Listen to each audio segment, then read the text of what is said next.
Graça e paz, amados de Deus, você está no meu, no nosso Ponte Teológico, e para você que não me conhece, sou o pastor Anderson Porto, estamos aqui nas internet da vida, compartilhando conhecimento a isto, e se você não faz parte da nossa família Ponte, isso, se inscreva aí, ative o sininho da notificação, para você receber as novidades, né? Ajuda aí a engajar esse canal, a crescermos este canal para a glória de Deus, como fazendo o quê? Dando like, comentando, compartilhando nos grupinhos de WhatsApp, Facebook, perfeito? Se você também deseja ajudar financeiramente através do Apoia-se, aqui abaixo no link da descrição nós temos o nosso link que você pode tornar-se um apoiador deste canal a partir de R$ 5 por mês ali, você vai estar ajudando esse canal 5, 10, 15, 20 dentro das suas posses e aquilo que o Senhor colocar no seu coração, amém? E você vai fazer parte do, né, caso você se torne um apoiador do nosso grupo de WhatsApp, né, dos apoiadores, onde a gente troca ideias, figurinhas, dicas.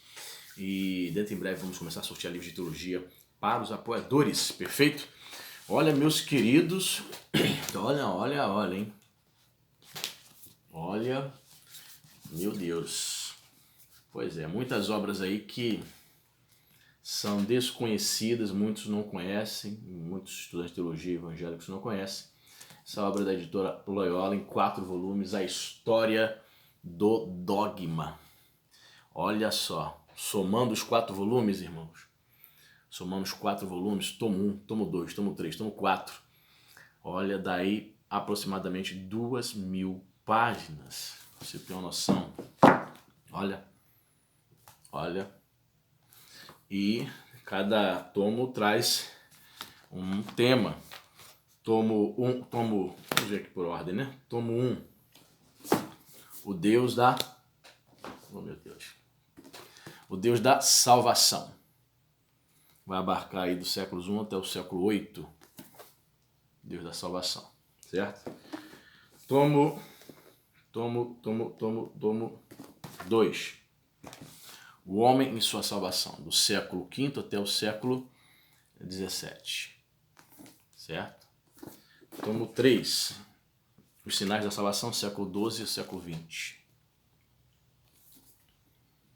Os 4 volumes aí, aproximadamente 2.000 páginas. E o tomo 4, a palavra da salvação, abarcando também do século XVIII ao século XX. Então, a história do dogma, né? A história dos dogmas, né? A história dos dogmas vai trazer uma perspectiva interessante, né? Vai, obviamente, uma obra de autores teólogos eruditos católicos. Eles vão abarcar muitos temas, né? Muitos assuntos, né? Que vão, digamos assim, que vão dar mais enfoque ao que muitos autores protestantes ignoram ali na história da igreja, ok? Vamos lá, vamos analisar um por um. Temos aqui então o tomo 1, primeiro volume, Deus da Salvação, certo? Olha, a capa é fantástica, olha só. Olha, sempre tem uma ilustração, olha. Show de bola, né? Vou mostrar para vocês o sumário. E eu separei assim parágrafo em cada um desses volumes para você perceber a maneira como eles abordam os temas. Vamos lá. Sumário desse primeiro volume. Tem a introdução, né? Primeiros discursos cristãos da tradição da fé. Eu não vou ler tudo, senão o vídeo vai ficar muito longo. Se você quiser parar aí o vídeo, né? Em cada página do sumário, você vai perceber que vai falar sobre o grossismo, né, do dogma, regras da fé. Capítulo 2, conteúdo da tradição, regra da fé e símbolos. Certo? São muitos assuntos, muitos temas, uma obra de peso. Eu gosto muito das obras, tá vendo? Das obras da Loyola, da Paulus, porque eles vão trazer assuntos, né, temas, principalmente da história da igreja, história do desenvolvimento teológico, como falei para você, temas que os protestantes ignoram, né? Tem muita citação dos pais, aqui a terceira página, capítulo 3, Economia Trinitária da Salvação, vai falar sobre a construção, digamos, a formação do dogma da Trindade, Cristologia, certo? O capítulo 3. o mistério pascual, fundamento de uma hermenêutica, o argumento das profecias. Capítulo 4 da economia e a teologia, monarquianismo, adocionista, e vai falar sobre também as heresias que surgem, também os pais, né, que apologetas, os pais apostólicos defenderam a fé, vai numa perspectiva interessante, né? Olha só, capítulo 5, Orígenes e a teologia do verbo de Deus, capítulo 4, né? Ainda. Capítulo 5, a divindade do Filho e do Espírito Santo. Vou mostrar outra página aqui de sumário. Então são muitos conteúdos, somando os 4 volumes, como falei para você, aproximadamente 2.000 páginas. É brochura, né? Não é capa dura. É difícil, né? Agora que eu reparei isso, é difícil você ver. Principalmente Loyola, né? Capa dura. Mas geralmente obras de peso, 2.000 páginas, a gente prefere colocar brochura. Capítulo 6, o mistério da Trindade, reflexão, especulativa e elaboração. Então você fique comigo até o final do vídeo, tenha paciência para que você possa perceber, né, se vale a pena de fato. É uma obra de peso, para mim vale a pena, com certeza. Cristologia e soteriologia. Tá vendo aí? Bastante coisa, muito conteúdo. Cada obra aí tem várias páginas de sumário. Aí vem o capítulo 8, né, Esteira de Calcedônia, Cristologia e soteriologia a partir do século VI. Certo? Você pode parar o vídeo e ler aí cada tópico aí do cada capítulo, certo? Aí fecha aqui. Esse é o tomo 1, certo? Então eu separei só um trechinho para você ver. A gente vai analisar cada tomo. Aqui ele fala sobre a Santa Igreja. Aqui, só um trecho que eu vou ler para você.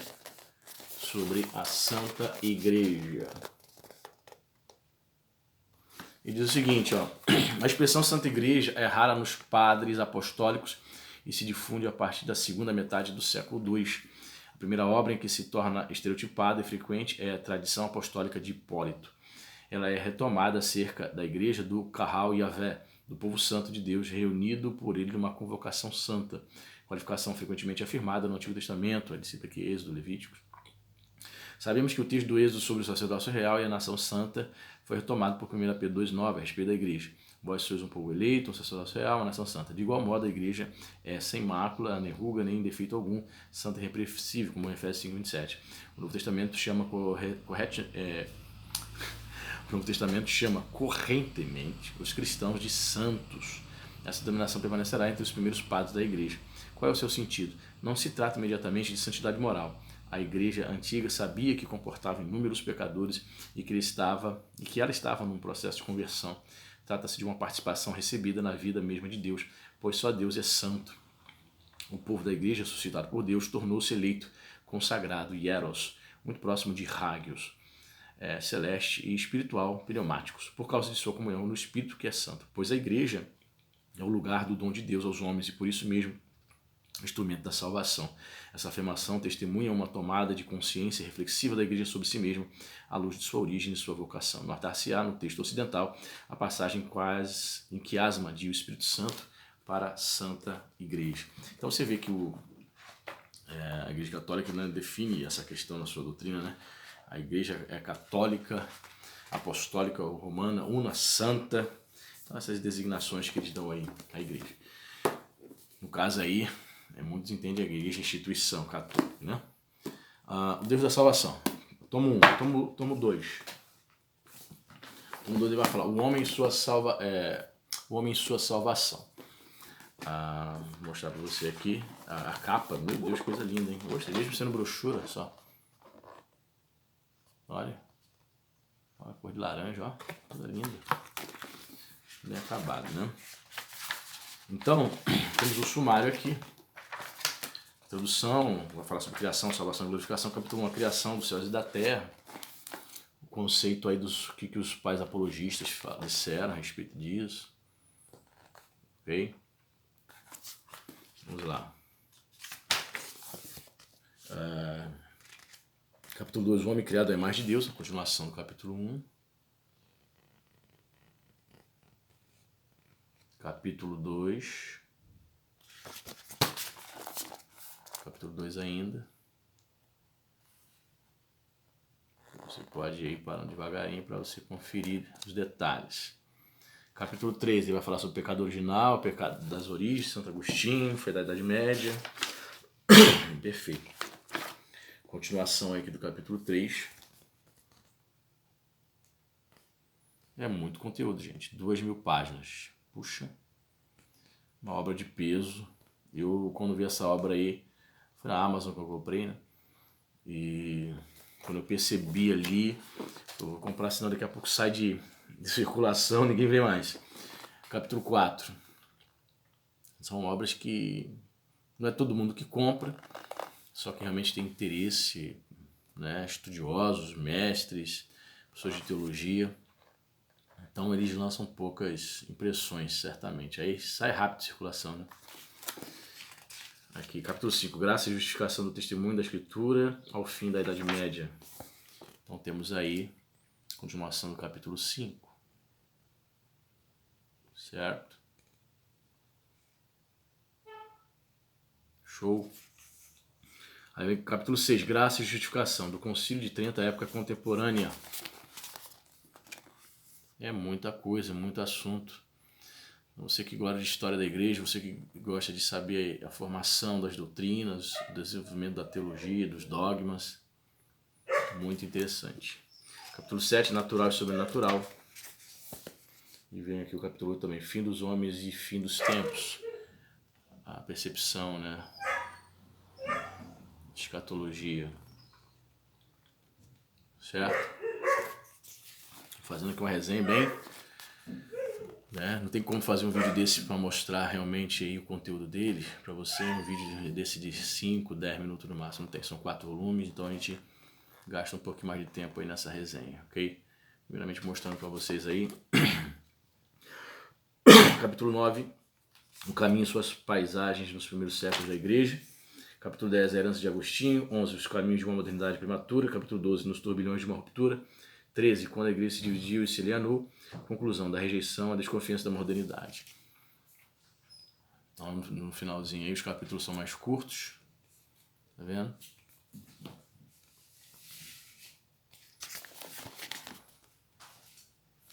Perfeito. Então a gente chega ao fim aqui do segundo volume. Então eu separei aqui um trecho aqui, um pequeno trecho para você perceber que os enfoques religiosos de Lutero, aqui ele já abarca a era medieval aqui. Os enfoques religiosos. Vou ler só um trecho, eu vou ler tudo para que não fique muito longo. Em face dessas correntes, os reformadores insistirão na doutrina clássica da criação de todas as coisas por Deus. Esse ponto não será objeto de controvérsia com os católicos. Mas Lutero tentará impregnar de conteúdo existencial as formulações do ensinamento tradicional. Segundo ele, a ideia de criação e da relação entre o Criador e a criatura deve ter como consequência o abandono por parte do homem de toda a intenção de encontrar nele mesmo o fundamento do seu ser. Vamos para o salto aqui. Ele diz aqui: essa presença de Deus nem sempre é reconhecida, porque o mundo, por causa do pecado, não é aquele que saiu bem das mãos de Deus. Ele está descrevendo aqui o pensamento de Lutero. Lutero une a narrativa da citação à experiência atual. Tentemos nos lembrar dos bens que perdemos e pensar na redenção futura de que ele fala em Romanos 8, 19 e 25. O cristão está no início da vida eterna porque começa a alcançar de novo o conhecimento das criaturas perdidas por Adão. Mais que pela reinterpretação dos problemas teológicos e metafísicos da criação, Lutero tem preocupação pelo profundo caráter religioso dessas verdades da fé. Ok? Então ele vai abarcar aí, vai falar sobre os enfoques religiosos de Lutero. Tomo 2, volume 2. Volume 3 vai falar os sinais da salvação. Vai abarcar aí do século 12 até o século 20, certo? Então tem bastante conteúdo. Tomo 3, temos o sumário, primeira parte dos sacramentos. Esse tema que é muito... você sabe que a maioria dos evangélicos ignoram essa questão do sacramento. Né? Todos nós, ainda mais se você for pentecostal, você tem um entendimento diferente, eu também tenho, mas existem muitos protestantes, né? Raízes históricas aí protestantes, que seguem essa ideia de sacramento, né? Testemunho da Igreja Antiga, as instituições sacramentais, capítulo 2, capítulo 3, a Constituição da Teologia Sacramental.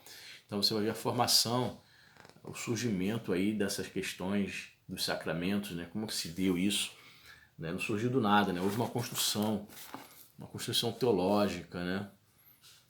Até a formação, né? Capítulo 4, a doutrina sobre os sacramentos do Concílio de Trento, ok?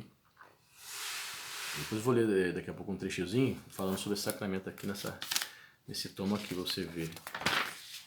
Penitência e extremunção, capítulo 5 do Concílio de Trento ao Vaticano II, ainda vai continuar falando aí.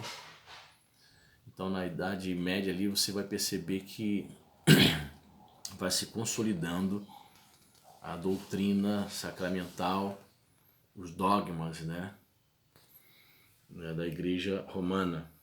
Então, para você que é protestante, você que é evangélico, você precisa entender, né? Existem muitos evangélicos que acham que o cristianismo só surgiu só com Lutero e Calvino, no século XVI. Não, eu sempre falo, existem antes disso 1500 anos de história até chegar à reforma. A gente precisa se aprofundar e conhecer, né?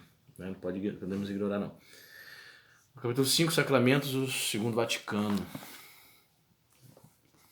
Continuação do capítulo 4, capítulo 5. Certo? Concílio de Trento, capítulo 8, conclusão, o teor dogmático dos sacramentos, capítulo 7, os sacramentos após o Vaticano II, né? Você sabe que o Vaticano II foi o último concílio da Igreja Católica dos anos 60 e que muitas coisas mudaram. Só uma curiosidade para você saber, as missas, por exemplo, aqui no Brasil, antes do concílio II, Vaticano II, eram realizadas ainda em latim.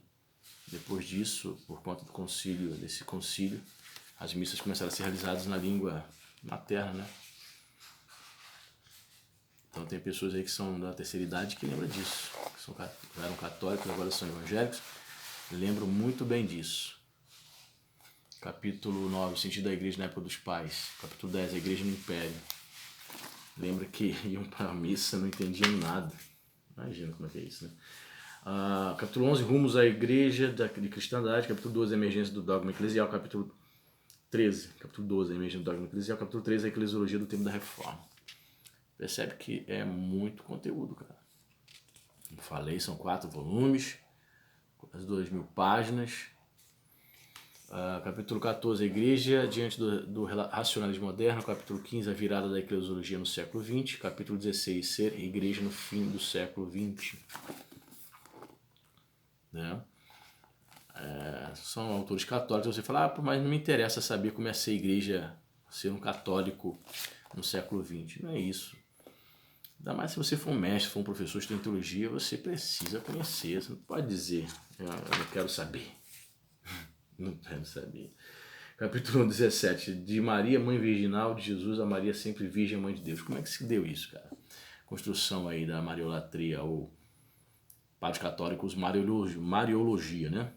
Os evangélicos vão dizer que é mariolatria. Então fica a polêmica. Certo? Capítulo 18, a Imaculada Conceição, a Assunção de Maria, como é que se deu aí a formação desse dogma. Capítulo 19, Maria no Ministério de Cristo da Igreja. Aí tem a parte final aqui. Então, separei só um trechozinho aqui sobre os sacramentos. Olha só. Mistérios, mas também sacramentos. O termo sacramentum, em latim, bem estudado há cerca de uns 30 anos, tem uma significação bastante precisa. Designa um gesto sagrado ligado a um engajamento jurídico. O militar que se enganjava, a pessoa que depositava o penhor no templo, fazia um juramento e por isso davam ao seu ato um alcance religioso. O sacramento é, portanto, um juramento ou um contrato que tem simultaneamente um aspecto jurídico e um aspecto sagrado. Curiosamente, o cristianismo da África do Norte vai considerar as escrituras, os mistérios da vida de Cristo, como sacramenta. Para escapar da ambiguidade de palavra mistério, usa-se então uma palavra não bíblica. A ambiguidade era sem dúvida menor e as conotações religiosas da palavra sacramento não tinham o efeito suspeito de que era portadora a palavra mistério. Caso absolutamente notável de enculturação cristã, introduz-se na linguagem da Escritura um termo que não lhes pertence. Integra-se na fé bíblica uma palavra que designa um uso social, religioso, localmente bem conhecido. O sacramentum pode ser transportado e designar o engajamento sagrado de Deus com o mundo, sua aliança em Jesus Cristo. Então ele vai trazer uma explicação aí, vai falar muito mais coisas aqui. A liturgia, a celebração dos sacramentos aí. Então são temas que os protestantes, nós evangélicos, principalmente o pentecostal, né, ignora de maneira terrível. Não consegue entender essas questões só apenas focado no seu confessionalismo, né? E não abarca, não procura buscar o conhecimento das outras perspectivas da cristandade. E por último, a palavra da salvação, que é o tomo 4, né? Ele vai trazer aqui outras questões, vai continuar falando ainda sobre o século XVIII ao século XX, né? Os últimos séculos aí. Sumário, aqui, ó. Capítulo 1, Apologia da Fé, discurso cristão na época patrística. Vai falar sobre apologética, né? Isso. Tomo 4. É isso? Tomo 4? Isso, capítulo 2, Exposição da Fé e Apologia na Idade Média. Eu vou botar aqui, vai abarcar aqui a questão da apologética. Capítulo 3, Escrituras, Tradições e Dogmas no Concílio de Trento. E o capítulo 4 começa aqui embaixo, Dogma e Teologia nos Tempos Modernos. Concílio de Trento, né? Que foi o concílio realizado como uma espécie de resposta da Igreja Católica à Reforma Protestante de Lutero. Certo? Capítulo 5, Dogmatização progressiva dos fundamentos da fé. Olha, é o complemento do capítulo 4. E vem o capítulo 5. Capítulo 6, a Constituição Dogmática, Dei Filius do Concílio Vaticano I. Capítulo 6. Continuação do 5. É muita coisa, cara. Puxa. Você lê uma obra dessa, você estuda, né? Lê, estuda, você vai ficar monstro, mestre. História da Igreja. Capítulo 7, Pastor Eternos, primeira Constituição Dogmática do Concílio Vaticano I sobre a Igreja de Cristo. E particularmente, e capítulo 8, a questão bíblica da doutrina da Providentissimus Deus, a recepção da exegese histórico-crítica pela divino aflante espírito, alguns termos latinos aí. Eu particularmente gosto mais da história da teologia, do desenvolvimento da teologia, por isso que eu comprei a história dos dogmas, né? Teologia, desenvolvimento da teologia, né? Do que propriamente a história da igreja em si. Eu, particularmente. Capítulo 9, o que é um dogma? Capítulo 10, a razão da sociedade da colonização do tomismo.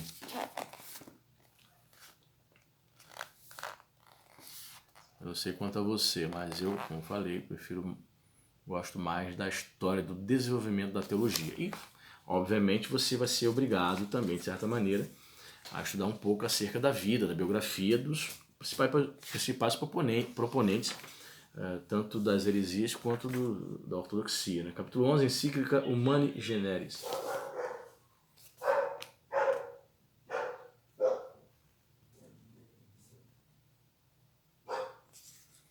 Certo? Capítulo 14, capítulo 15. História da salvação. Perfeito? E eu acho que o Mercado Livre chegou agora para mim aqui. Então eu encerro aqui esse vídeo aí. Diz para mim o que você acha, ok? Diz para mim aí o que você acha, se você conhecer essa obra, que eu vou lá atender o cara. Deus abençoe, até a próxima.